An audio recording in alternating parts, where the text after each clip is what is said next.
皆さんこんにちは。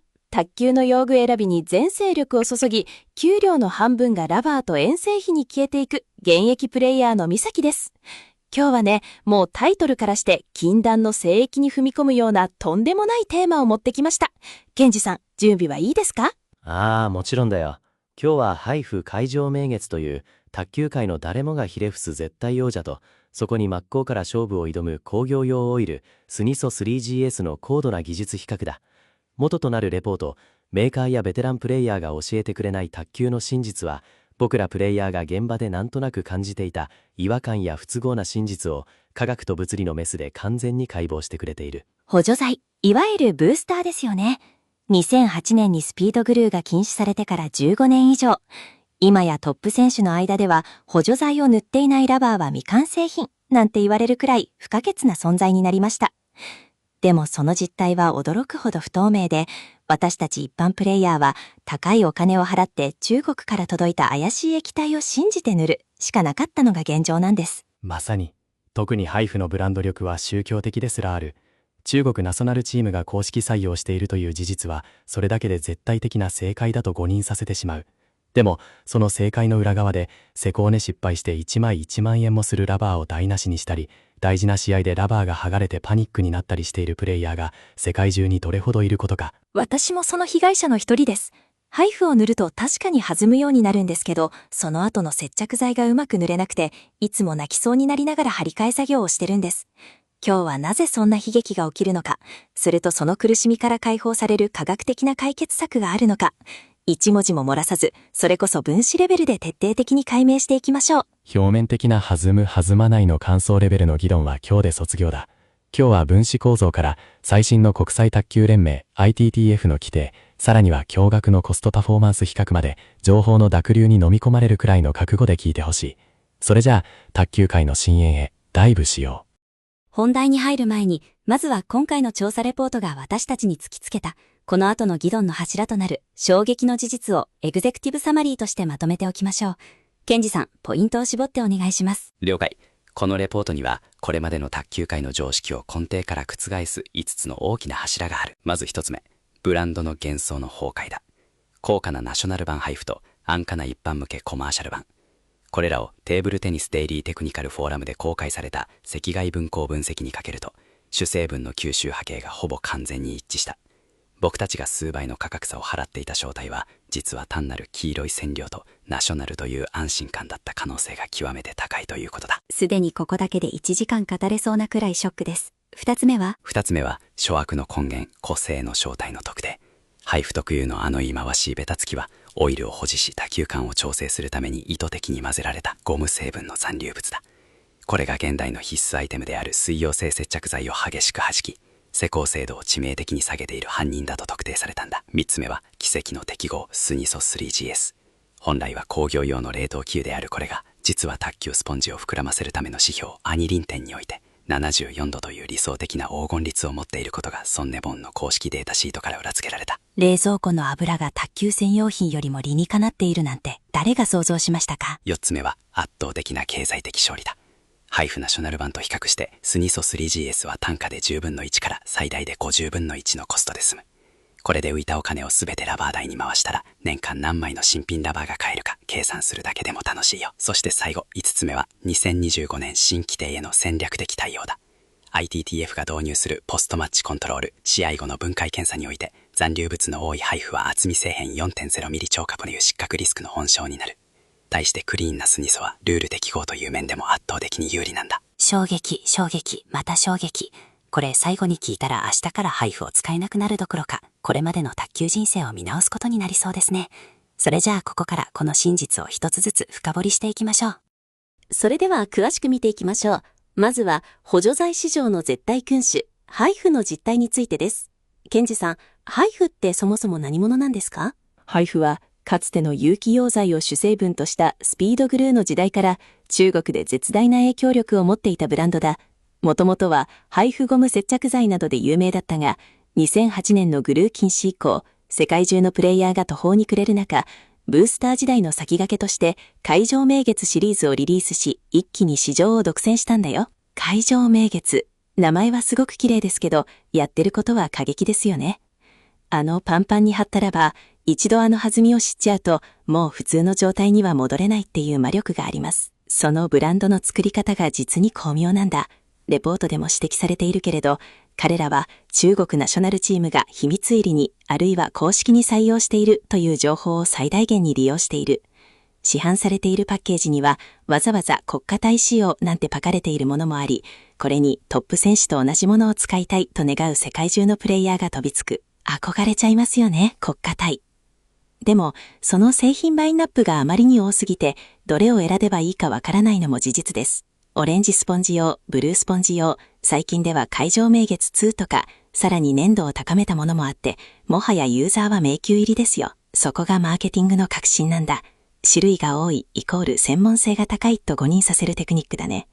しかし、このレポートがこれから暴いていくように、その複雑なラインナップの裏側にどれほどの技術的なあるいは科学的な違いがあるのかは非常に疑わしい。ハイフは卓球界において性能だけでなく神秘性という付加価値を売ることで異常に高い単価の市場を維持してきたんだ。その神秘性のベールを次のステップで科学の力で剥ぎ取っていこう。さあ、ここからがこのレポートの最もエキサイティングな、すると残酷な部分だ。科学の力を使ってハイフの中身を覗いてみよう。ついに来ましたね。テーブルテニスデイリーのテクニカルフォーラムで公開されたというアドバンスドな分析データですね。そうだ。赤外分光分析 IR やラマン分光分析という物質の分子構造、いわゆる科学的な指紋を特定する手法が使われた。具体的には1本1500円程度の海上明月コマーシャル版透明とその数倍の値段5000円から7000円もする海上明月ナショナル版黄色を精密に比較したんだ。値段は4倍以上。当然ナショナル版の方が国家機密レベルのすごい成分が入っているのですよね。残念ながら結果は主要なピークにおいてほぼ完全に一致だ。IR チャートのグラフを重ね合わせると分子の振動パターンがぴったり重なる。つまり主成分となる炭化水素の構成は全く同じなんだよ。嘘でしょ？じゃあ私がナショナル版を塗って、やっぱりこの黄色い液体の浸透力はコマーシャル版とは一線を画すわ。これが国家隊の力ねって越に沈んでいたのは一体何だったんですか？それはプラシーボ効果と微量に含まれる黄色い着色剤による心理的影響、するとブランドへの過度な信仰心がもたらした錯覚だね。レポートによれば主要なオイル成分において有意な差は認められなかった。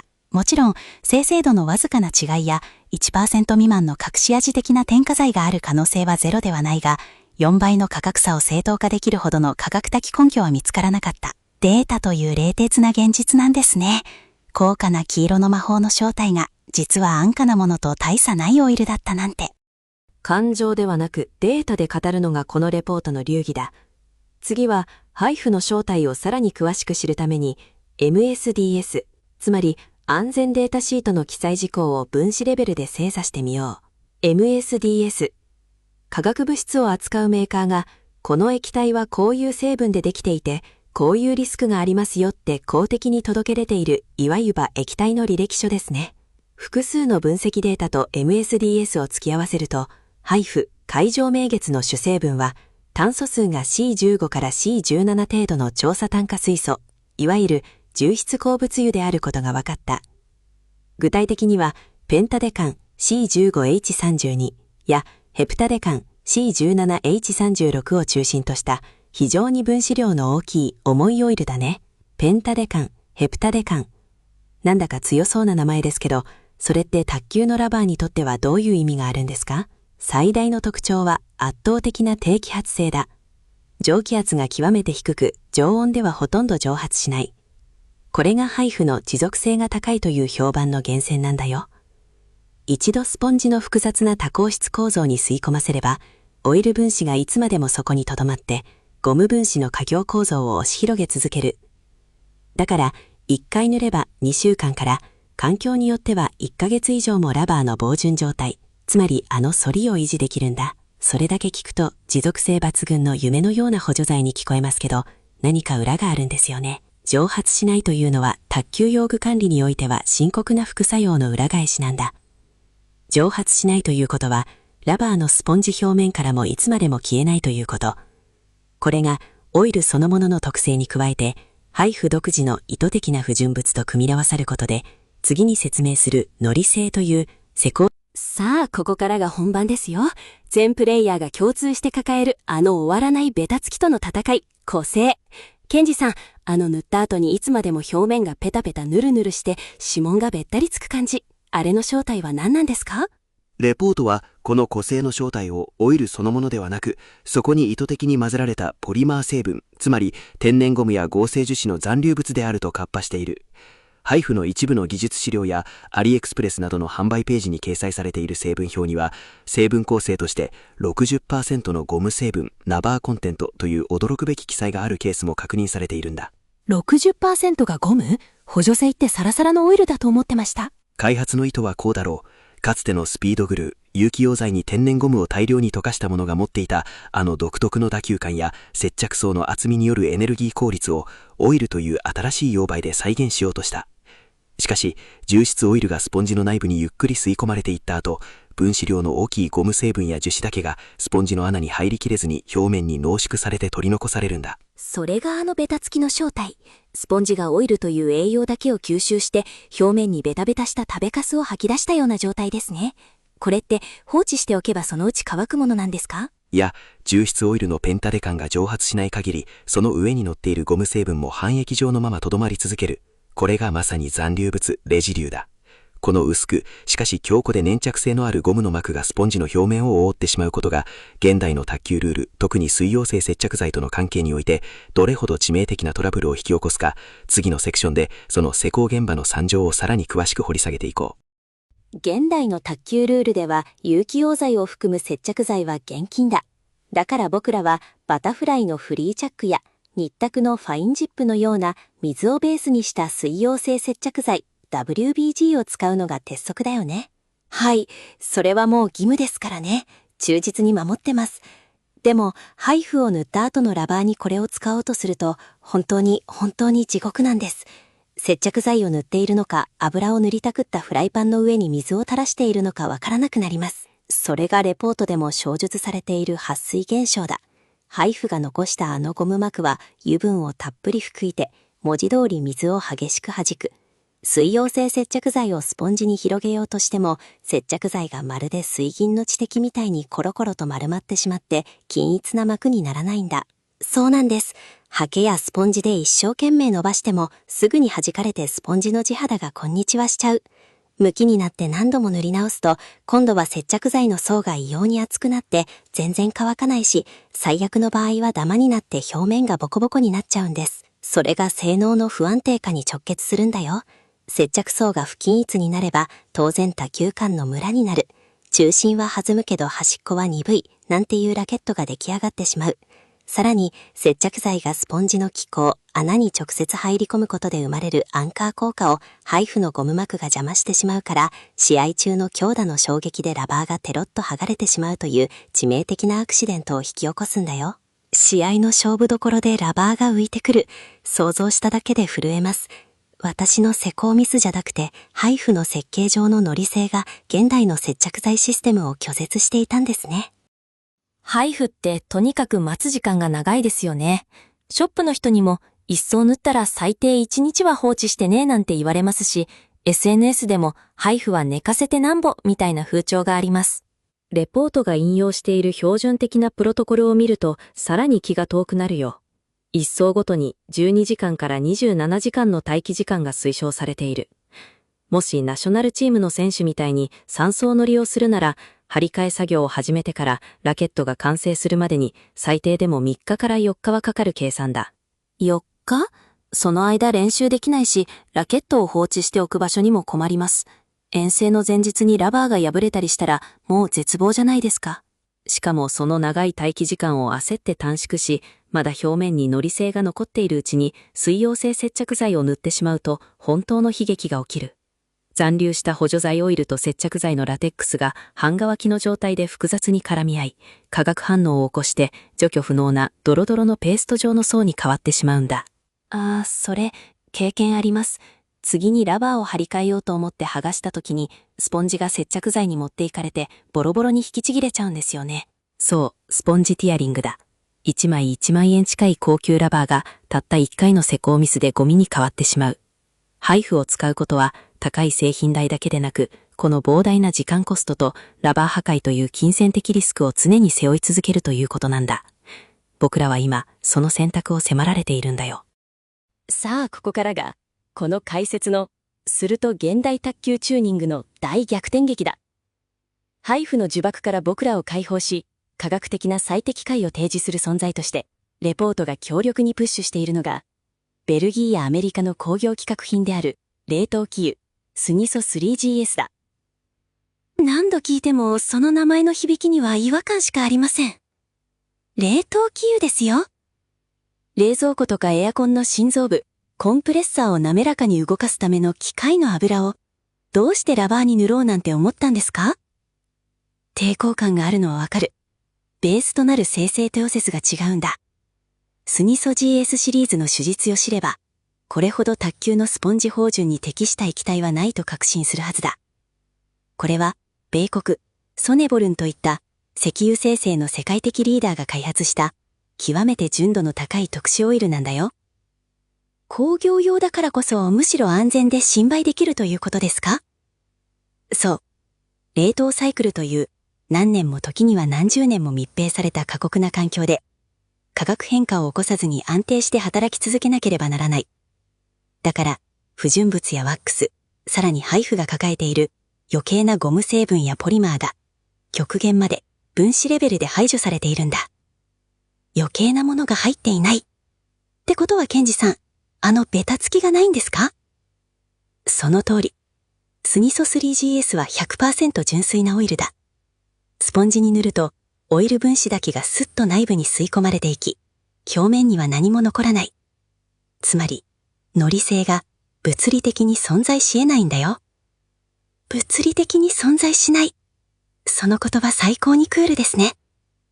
工業用製品のクリーンさが卓球の施工現場を救うなんて。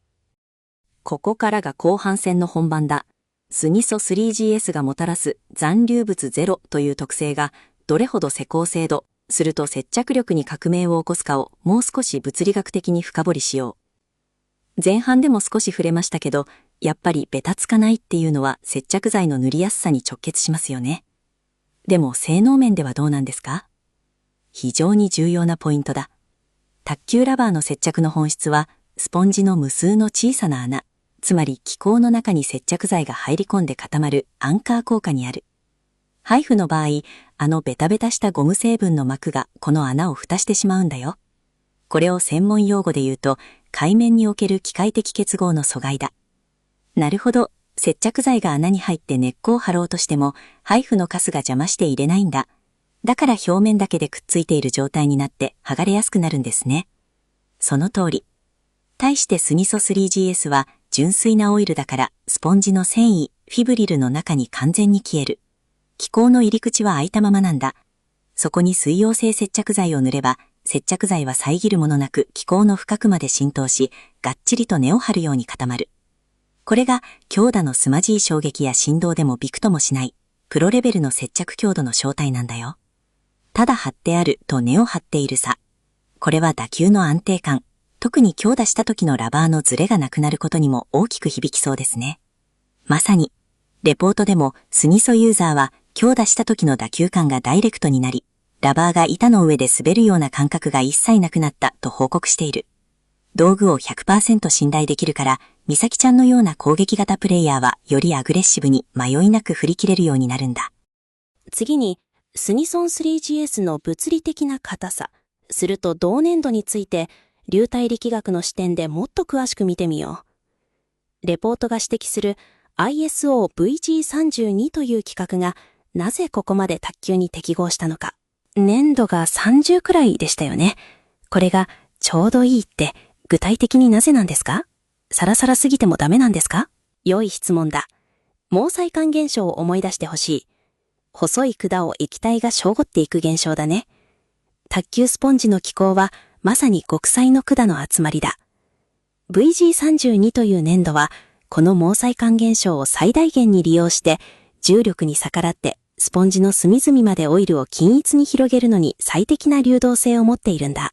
もしもっとドロドロの粘土が高いオイルだったら、例えばハイフの最新モデルのように粘土が高いと、表面付近の気孔を塞ぐだけで奥まで届かない。結果として、スポンジが表面だけ膨らんで内部が硬いままになり、打球感が不自然になる。逆に、サラサラすぎていると、今度は浸透速度が速すぎて、スポンジを通り越してブレードの方まで簡単に突き抜けてしまう。これは、木材を腐らせたり、重量を激増させたりする原因になるんだ。なるほど。VG32 は、スポンジの中に留まりつつ、すると隅々まで均一に広がる、絶妙なブレーキとアクセルのバランスなんですね。その通り。ソネボーンの技術データシートを精査しても、この粘土は熱安定性も非常に高い。つまり、夏の暑い体育館でも粘土が極端に落ちにくいから、常に一定の弾みを維持できる。工業規格品としての厳格な安定性が、スポーツのパフォーマンスの再現性に直結している素晴らしい例だね。さあ一番マニアックで、すると今回のレポートの真髄とも言える、アニリン点の分子論的な真相だ。みさきちゃん、ASTM-D611 規格で測定されるこの74度という数字。これがなぜ魔法の数字なのか分子レベルで解明するよ。待ってました。アニリンってゴムの膨らませる力でしたよね。74度、これがベストなのはなぜ？スニソ 3GS はナフテン系オイルだ。分子構造の中にナフテン管という環状管の形を持っている。卓球のスポンジ、すると天然ゴムもまた長い鎖のような分子構造を持っているんだが、ナフテン系の環状分子はこのゴムの鎖の間に割り込んで隙間を広げるくさびのような役割を果たすのに非常に適した幾何学的形状をしているんだ。形が似ているから仲良くなって入り込みやすいってことですか？非常に直感的で良い理解だね。アニリン点が74度ということは、このくさびを打ち込む力が強すぎず弱すぎないということだ。もしアニリン点が50度とか極端に低ければ、くさびが強すぎてゴムの下境構造そのものを切断してしまう。これがプレイヤーがよく言うラバーが溶ける、コシがなくなる状態だ。逆にアニリン点が高いと、100度を超えるようなオイルだと、くさびが弱すぎてゴムの鎖の間に入れない。結果として膨らまないんだ。つまり74度はゴムの寿命を縮めずに弾性を最大限に引き出すための奇跡の力加減なんだよ。石油生成技術の結晶であるスニソ 3GS は、コンプレッサーのゴムパッキンを適度に膨らませて密閉性を高めるために、このアニリン点を精密制御している。それが図らずも卓球ラバーを最も健康的に膨らませるという副産物を生んだんだ。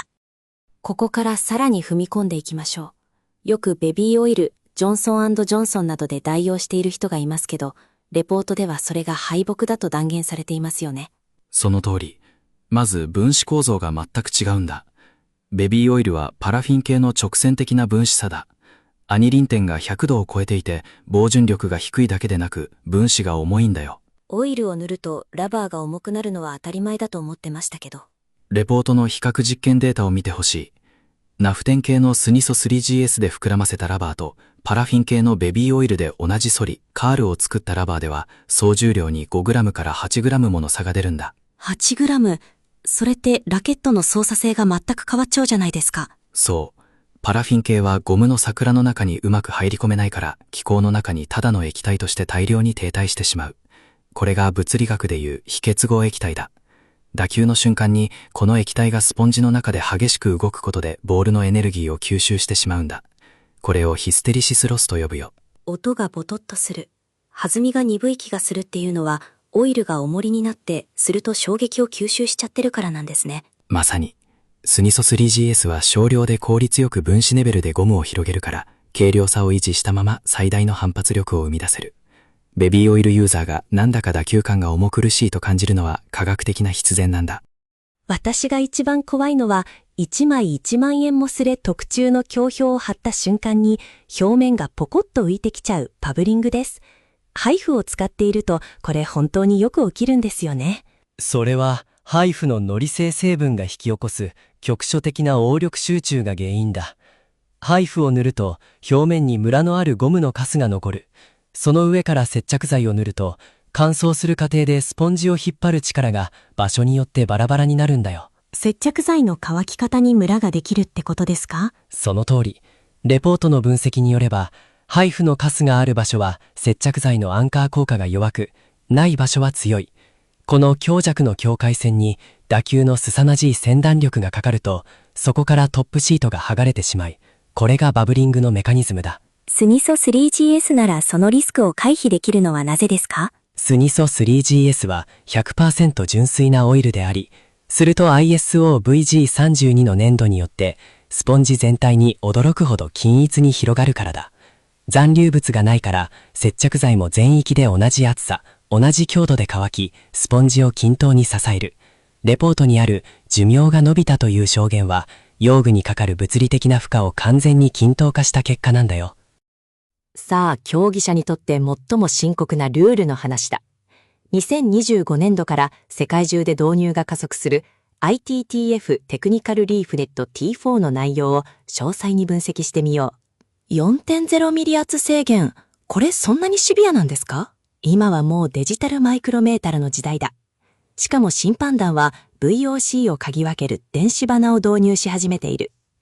ハイフののり性成分はオイルを閉じ込める蓋になると前半で話したよね。はい、蒸発させないから長持ちするっていうメリットだって。それが公式検査では爆弾に変わるんだ。蓋の中に閉じ込められた揮発成分が試合直前の検査環境で一気に漏れ出し、VOC センサーを赤く点灯させてしまう。さらに残留ゴムの余計な厚みのせいで 4.0 ミリ制限を超えて失格になるケースが多発しているんだよ。0.1 ミリの差で失格になるなんて、その通りだね。トップレベルになればなるほど、ルールに対する身の潔白さは最大の戦略的武器になる。レポートは2026年以降、このクリーンな施工技術が実力差を多くす決定的な要因になると予言しているよ。さて、いよいよお金の話です。レポートではコストパフォーマンスの圧倒的格差が強調されていますが、具体的にお願いします。計算してみようか。ハイフナショナル版は 60ml の小さなボトルで送料込みで5000円から7000円。100ml あたりに換算するとおよそ1万円だ。100ml で1万円。金粉入りの美容液より高いですよ。対してスニソ 3GS。家庭用の1リットル、1000ml 缶でもだいたい3000円前後だ。100ml あたりたったの300円。ハイフナショナル版の約40分の1のコストだよ。40分の1。それだけあれば新しいラケット本体を買えるし、遠征のホテル代にもなりますね。まさに。さらに重要なのは、スニソならコストを気にせず、常に最高のコンディションを維持できるということだ。レポートの試算では、スニソ 3GS に切り替えることで、施工成功率は 100% に近づき、ラバーの有効寿命も平均 15% から 20% 向上するというデータが出ている。知識の差が経済力の差になるんだよ。ケンジさん、いよいよパート17です。世界中のユーザーたちは、このハイフとスニソの戦いをどう見てるんですか？非常に興味深い議論が言語の壁を越えて巻き起こっているよ。まずアリエクスプレスのレビュー欄。ハイフ会場名月の公式ページを見ると、星5つをつけている人でも、詳細なコメントには、防塵性能は最高だが、施工性は最低だ。接着剤が10回塗り直しても弾かれる。といった怒りの呪詛が世界中の言語で書き込まれている。海外の掲示板って情報の透明性がすごいですよね。ああ、レッディットではスニソ 3GS の活用を21世紀の最大のハック、攻略法だと共有されているよ。テーブルテニスデイリーでも、ハイフはロットによって品質がバラバラだが、スニソは工業製品だから常に一定だという書き込みに、世界中から何百ものいいねがついている。世界中のスマートなプレイヤーたちが、ブランドという魔法から科学という冷徹な真実へとなだれ込んでいるんだ。さあ、具体的な施工方法の革新です。レポートには、木材を守るという非常に重要なステップが詳細されていました。詳しく解説してください。了解。